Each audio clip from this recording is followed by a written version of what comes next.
Giliane Schmitz está aqui comigo e a gente fazendo um bate-papo agora, mas é para falar de um assunto muito sério, né, Gi? Que chega esse período do ano, muita gente cansado, vem aquela, a gente ouve muito, né?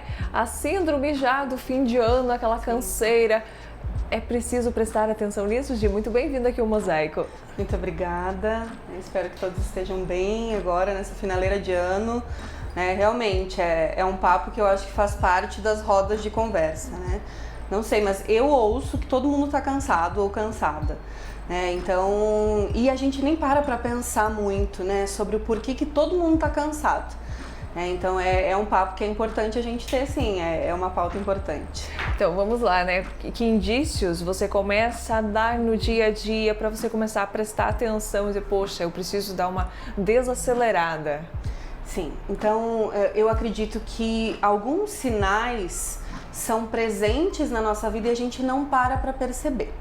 Alguns deles estão relacionados, então, com essa sensação de desgaste, de exaustão, que não é comum, né? Porque eu acho que muitos de nós temos rotinas que são pesadas, são agitadas, e a gente chega, assim, no final do dia um pouquinho mais esgotado.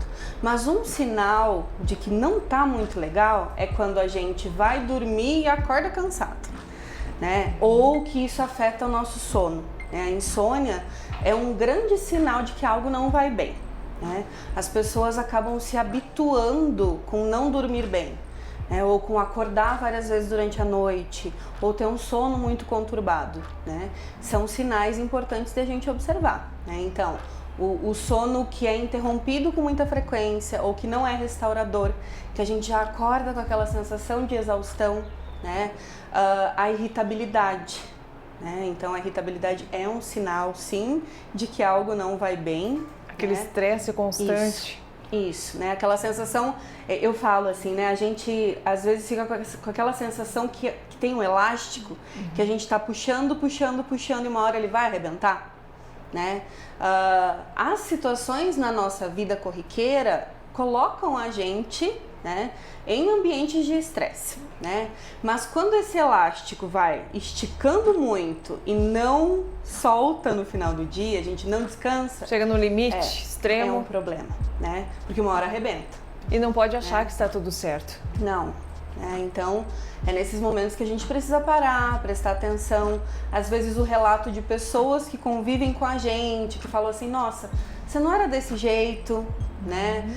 Por que você está tão irritado, né? Sem motivos aparentes, né? Os nossos motivos só a gente sabe. Sim. Né? Mas é importante observar, assim, quando está passando da nossa normalidade. E o que é recomendado fazer, Gi? Tá. A gente pode se ajudar inicialmente, né? Primeiro quando a gente observa, né? Então observar esses sinais e ficar atento é algo que a gente pode fazer, né? Outra coisa, nós precisamos de momentos de lazer, né? Por mais que a nossa rotina seja corrida, que a gente tenha muitas tarefas, né? Tem gente que tem uma carga horária de trabalho muito estendida, ou vários ambientes que exigem muito, né? Acontece muito com mulheres, assim, trabalho o dia inteiro, aí chega à noite em casa, tem tarefas o segundo de turno. casa, tem os filhos para dar conta, né? Então, essa divisão de tarefas em casa tende a ajudar bastante também, né? A prática de atividade física, né? A gente já tem evidências científicas suficientes para dizer que práticas de atividade física, de moderadas a intensas, com certa regularidade, nos ajudam muito a estabilizar o humor, controle da ansiedade, né, controle do estresse, e são coisas que a gente vai deixando de lado, né? Nunca tem tempo. Nunca tem tempo, né? Então é algo importante também, cuidar do sono, tempo de qualidade com as pessoas que a gente gosta, fortalecimento dos vínculos familiares, de amigos, né? E assim, esse cuidado em a gente saber também, eu sempre falo para os meus clientes, né? Aprender a pedir colo de quem dá colo pra gente, né? Nem todas as nossas relações do dia a dia, elas trazem esse conforto, né? Então é importante, assim, entender quem são as pessoas a quem a gente pode recorrer quando não tá legal. Isso é fundamental, né? Porque Fundamental. o teu consciente, né? Você está com o teu psicológico aqui cansado, ultrapassado, isso não você vai adoecer, essa é a palavra, não é? Né? E aí isso também é importante, né? Quando a gente percebe que todos esses recursos aos quais a gente pode procurar sozinho não tá dando conta, né? Então assim, eu procurei ajuda de pessoas próximas, eu fui tentar uma prática de atividade física, Fui algo caminhar, que eu gosto. não resolveu. Aí é importante a gente procurar ajuda profissional, né? As pessoas ainda têm um pouquinho de preconceito. De receio.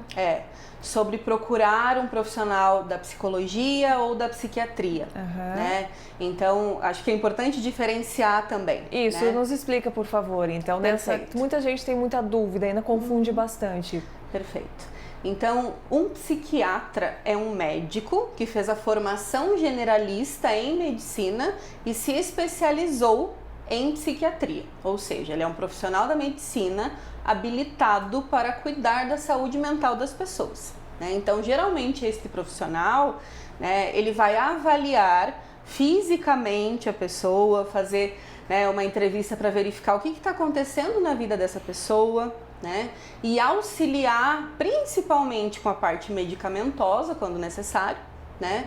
E principalmente com algumas orientações sobre esse manejo de questões da vida rotineira, né? Já o psicólogo, a psicóloga, são profissionais que fizeram uma graduação, uma faculdade em psicologia. É uma formação para trabalhar com comportamento humano, né? Então, nós somos habilitados para fazer essa avaliação mais relacionada a, né, como que a gente se torna quem a gente é, né? O que faz com que a gente seja quem nós somos hoje, quais são os problemas que isso traz para a nossa vida, como o ambiente nos afeta e como a gente pode aprender, então, a lidar diferente com essas situações, né? Experiências diferentes que a gente pode ter, aprendizagens diferentes para que a nossa saúde mental seja fortalecida, né? Então, a gente trabalha com comportamento humano, a gente não trabalha com a parte medicamentosa, né?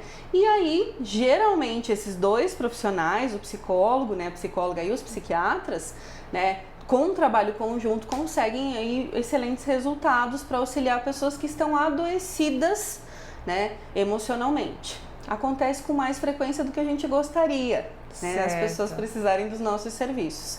Procurando profissionais formados, com a capacitação adequada, a gente consegue ajudar bastante. E isso que é importante, né? Você reconhecer que tu tá precisando dessa ajuda e buscar por ela, porque isso é qualidade de vida. Isso. Né? A qualidade de vida foi entendida por algum tempo, né, muito voltada para a nossa saúde física, né? Então, isso que eu falei da prática de atividades físicas, por exemplo, há muito tempo já é reconhecido, né, pela Organização Mundial da Saúde como uma necessidade para a nossa qualidade de vida, né? Já a questão da saúde mental, há pouco tempo é vista dessa maneira, com tal importância, né? E se a gente não tá legal, se a gente tá passando por uma fase difícil emocionalmente, tudo ao redor piora, né? O nosso desempenho no trabalho piora, nos estudos, né? As nossas relações com as pessoas que nos rodeiam, com a gente mesmo. Nada tá bom. Nada fica bom. Então, eu acho que cada vez mais a gente vem percebendo, enquanto sociedade, né, a importância de olhar para a nossa saúde emocional. Gi, você como uma profissional, psicóloga, né, o que você percebe? Isso acontece com crianças, com adultos, mais homens, mais mulheres? Como que é isso? O que tu tem observado, assim? Eu trabalho com uma população de adultos, né? Então, eu trabalho tanto na universidade quanto na clínica com jovens adultos, né? A minha especialização, né, minha especialidade é esse público. É esse público, né? Mas sim, a gente tem muitas crianças adoecendo emocionalmente, infelizmente, né? Desde cedo, muita pressão. Infelizmente, a gente tem muita influência da exposição às redes sociais. Então, cada vez mais a gente percebe crianças e adolescentes adoecendo nesse ambiente descontrolado de acesso às redes sociais. Os modelos que eles têm são muito diferentes. Que não é realidade. Não, né? Então, muitos pais, mães, né, procuram por atendimento, né, nessa percepção assim, que não tá legal, né? Se tu for falar com professores da rede básica de educação também, eles vão falar sobre essa problemática. Então, eu acho que todos estamos suscetíveis, em diversas fases da nossa vida, a adoecermos emocionalmente, né? E a gente precisa aprender a olhar para isso sem preconceito. Sem medo. Né? Sem achar que uma vez se falava, tá maluco, tá doido, tá louco, né? Não é pra você buscar o teu bem-estar mesmo, como você falou que é tão importante, né? A qualidade de vida, tanto a física quanto a emocional estarem juntas, né? Exatamente. Eu costumo falar para os meus clientes, né, para as pessoas com quem eu tenho oportunidade de conversar sobre essa temática e esse preconceito e dificuldade que às vezes a gente tem de procurar ajuda psicológica, psiquiátrica. Aquela resistência. E eu faço um paralelo, assim, esses dias eu torci o tornozelo, né? E aí, o que a gente faz quando a gente se machuca fisicamente, né? Você procura um médico, você segue as instruções, você toma a medicação necessária, usa a botinha, imobiliza por um tempo, fica afastada do trabalho até se recuperar e voltar integralmente para as suas atividades. Por que a gente naturaliza isso e tá tudo bem, tá tudo certo? E quando a pessoa precisa desse atendimento relacionado à saúde mental, a gente tem tanto preconceito com a gente e com os outros? Né? Sempre parece que não se justifica a outra pessoa precisar às vezes afastar do trabalho, do convívio por um tempo limitado. Necessário. Né? Necessário para um tratamento adequado, né? Para cuidar e voltar integralmente capaz de assumir as suas funções na vida. Né? Então, eu acho que quando a gente naturalizar essas questões dessa maneira, como nessa comparação, né? A gente não tem... se eu tô com uma dor de cabeça constante, eu vou procurar um profissional. Né? Para descobrir a causa. Exatamente. Né? Funciona em todos os âmbitos, né, Gi? Exatamente. Isso que é importante. A gente tem que aprender a fazer isso, assim, né? Não é fraqueza, não é errado, não é preguiça, né? Não é constrangedor, não é feio, é natural, né? É bonito se ajudar, buscar, né? Se dar esse presente. Eu sempre falo, né? Principalmente na universidade, às vezes os alunos chegam procurando por atendimento, aí chegam aqui meio constrangidos.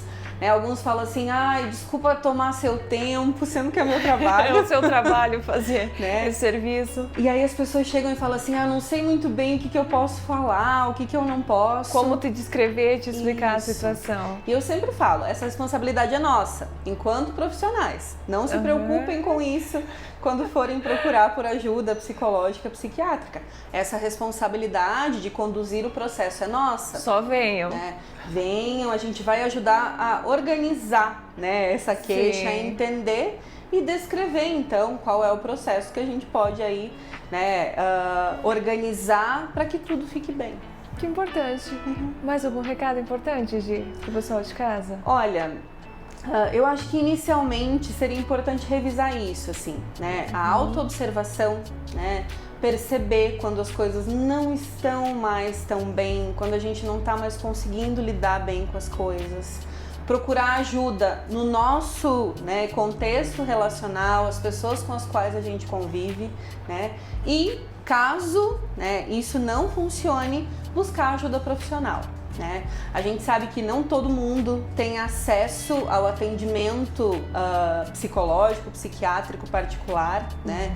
Procurar um profissional autônomo numa clínica, mas a gente tem a rede básica de saúde, né? Tá aí para isso, né? Exatamente, né? Então, a porta de entrada para todo atendimento médico, psicológico municipal é na unidade básica de saúde. Né? Então, com esse acompanhamento, sendo necessário o encaminhamento para a psiquiatria, para a psicologia, os profissionais vão fazer essa avaliação. Né? Então, a gente tem uma rede básica de saúde muito bem organizada no município. Né?